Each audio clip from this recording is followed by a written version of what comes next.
Afghan government and security sources say the fugitive leader of the Taliban, Mullah Omar, is dead.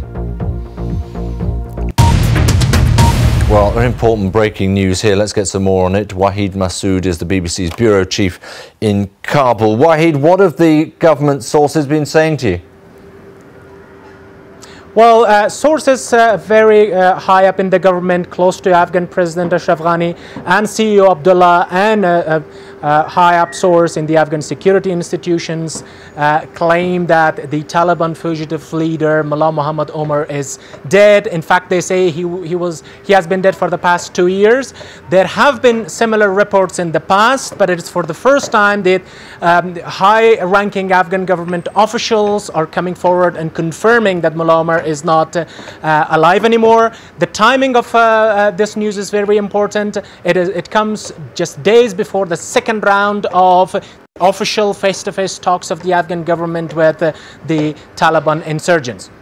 Okay, yeah, so we're just establishing your picture again. I mean, if ever the word fugitive were appropriate, it would apply to Mullah Omar. I mean, we've had reports that he might be dead many times before. What does it tell us, if indeed these reports are correct, that he has indeed been dead for 2 years? It's been 2 years of resurgent Taliban as well, hasn't it? True.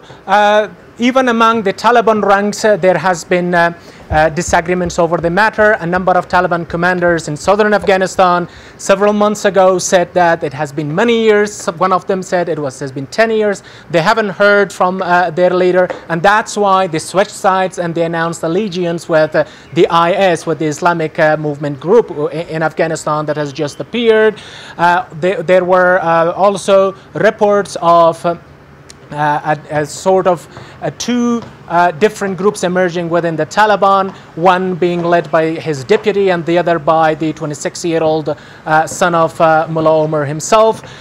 We are expecting an official confirmation of this news within an hour or two by the Afghan government. But if this is confirmed, it will have very significant impact on the peace talks and on the insurgency itself. Right, and perhaps it's worth just reflecting on Mullah Omar, the impact, the power, the influence of this man on the Taliban and on the movement. Yes, because Mullah Omar was seen as a spiritual leader. He was not directly involved in running the insurgency, but the man on the ground, the insurgent, always believed that he's fighting for the supreme leader, which is Mullah Omar. Now, if the news is confirmed, this will indeed have an impact on the same Taliban foot soldiers who over the past 2 years may have fought under the belief, the pretext that he is alive, but now his death may be a game changer. And when you say, Wahid, that if this is confirmed, it will have a direct influence on peace talks and negotiations, in which direction do you think? Well, it really depends on which sides do the Taliban representatives who attend the peace talks, do they stand? As I said earlier, there are two different sides emerging among the Taliban. One, people loyal to his deputy, Mullah Mansour, who is sort of taking the lead. This may help the peace process.